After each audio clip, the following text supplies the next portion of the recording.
بسم اللہ الرحمن الرحیم۔ کینسر ایک خوفناک نام۔ کینسر کا نام سنتی ہی ایک خوف، ایک ڈر طاری ہو جاتا ہے۔ کینسر ایک جان لیوا بیماری ہے۔ آج ہم بات کریں گے کہ کس طرح ایک حد تک کینسر سے بچاؤ ممکن ہے۔ کینسر یہ ہے کہ ہمارے جسم میں سیلز یا خلیے تیزی سے بنتے ہیں اور ٹوٹتے پھوٹتے ہیں۔ ایک حد تک جا کر یہ ٹوٹنے پھوٹنے اور نئے سیلز بننے کا جو رفتار ہے یا جو سسٹم ہے وہ رک جاتا ہے۔ مثلا اگر یہاں پہ کوئی کٹ لگ جائے تو دونوں طرف سے سیلز بنتے ہیں، اور جب دونوں مل جائے تو وہ رک جاتا ہے۔ یہ سیلز بننے اور ٹوٹنے پھوٹنے کا جو نظام ہے، جو سسٹم ہے، یہ ایک طریقے کے ساتھ ایک نظام کے تحت ہوتا ہے۔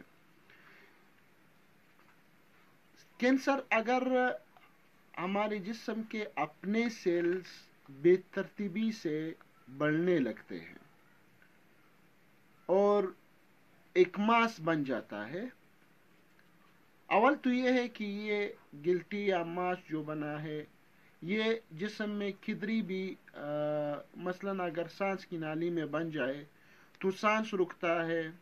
اسی طرح اگر پاخانے کی جو نالی ہے وہاں بن جائے تو پاخانے میں مسئلہ ہوتا ہے۔ جہاں پہ بھی یہ بن جائے تو وہاں پہ کمپلیکیشنز کریٹ کرتے ہیں۔ دوسرا یہ چونکہ یہ پری میچور سیلز ہے، اس سے جلدی خون یا بلیڈنگ جاری ہوتا ہے اور خون پاخانے میں یا خون کے جو دوسرے لمفیٹک ویسلز ہے اس میں چلے جاتے ہیں۔ اس کے علاوہ تیسرا یہ کہ اس کی جڑیں جو ہے وہ آگے بڑھتی ہے۔ مثلا اگر کسی کو چیسٹ کا کینسر ہے تو وہ پھیپھڑوں میں اس کی جڑیں جا کر پھیپھڑوں کو متاثر کرتا ہے، یعنی اس کے جو جڑیں ہیں وہ پھیلتے رہتے ہیں۔ اور اس کے علاوہ انسان کے جسم میں کمزوریاں پیدا کرتے ہیں۔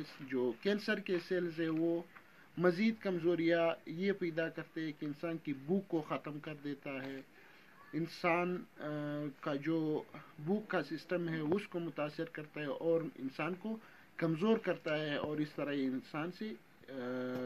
انسانی صحت کے لیے جان لیوا ثابت ہو سکتی ہے۔ اب مزید تفصیل میں جاننے سے پہلے میں یہاں پہ یہ ایک بات ضروری سمجھتا ہوں کہ واضح کر دوں کہ 5 سے 10% جو کینسر ہے وہ مورثوی ہوتا ہے۔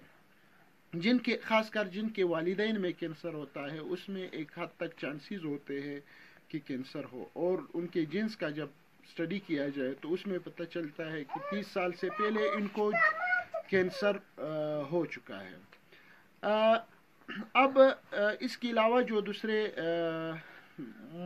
بیماریوں کسی دوسرے سیلز کی نارملٹی وغیرہ کی وجہ سے اگر کسی کو کینسر ہو جائے مورثوی کے علاوہ، تو ان کو ایک حد تک ہم ریسرچ کی بنا پر جو آج تک لاکھوں لوگوں کا ریسرچ ہوا ہے ان سے بچنے کے کچھ اقدامات کر سکتے ہیں۔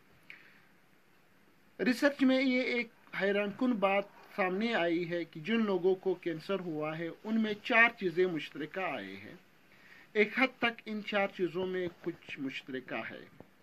نمبر 1، کینسر کے تمام لوگوں میں کرونک کنسٹیپیشن، قبض تھا، پرانا سال سے قبض تھا۔ دوسرا یہ کہ پیپٹک جو ہائپر ایسیڈیٹی ہے، تیزابیت کا زیادہ ہونا۔ تیسرا یہ کہ اس میں سٹریس۔ چوتھا اس میں یہ ہے کہ نیند پوری نہیں ہوتی ہے، انسان کی نیند پوری نہیں ہوتی ہے۔ یہ 4 چیزیں اس میں مشترکہ تھے۔ تو اب اگر ان چیزوں کا اگر ہم اپنے لائف سٹائل میں تبدیلی لائے، مطلب یہ کہ ہم کنسٹیپیشن قبض جو ہے عام طور پر ہمارے کھانے پینے کے چیزیں کہ ہم کیا کھاتے ہیں، کب کھاتے ہیں، آرگینک کتنے کھاتے ہیں، کس ٹائم کتنا کھاتے ہیں، ان کو اگر آپ تھوڑا بہت اپنے لائف اسٹائل کو چینج کرے تو ہمارے جو کنسٹیپیشن ہے قبض کا مسئلہ دور ہو جائے. تو کینسر سے بچنے کے لیے پہلے یہ ضروری ہے کہ ہم خود کو قبض سے بچا لیں. اسی طرح ہمارے کھانے پینے کے جو سسٹم ہے اس سے جو ہمارے ایسیڈیٹی ہے، جو تیزابیت ہے، اس کو کم کر سکتے ہیں.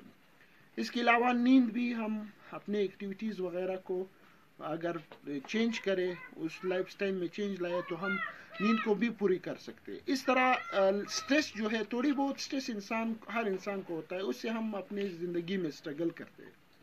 لیکن زیادہ سٹریس، کرونک سٹریس، سال سے کسی کو پریشانی سٹریس وغیرہ، اس کے لیے آپ ایکسرسائز کرو. روحانی جو وہ ہے طریقہ کار ہے، اس سے آپ سٹریس کو دور کر سکتے ہو. اس کے لیے سٹریس کو دور کرنے کے لیے ہماری ویڈیوز بھی ہے، کتابیں بھی ہے، مختلف چیزیں ہیں، ان کے ذریعے آپ اسٹڈی کر کے اور اپنے جو سٹریس ہے اس کو دور کرے. تو یہ 4 چیزیں ہیں: کنسٹیپیشن، قبض،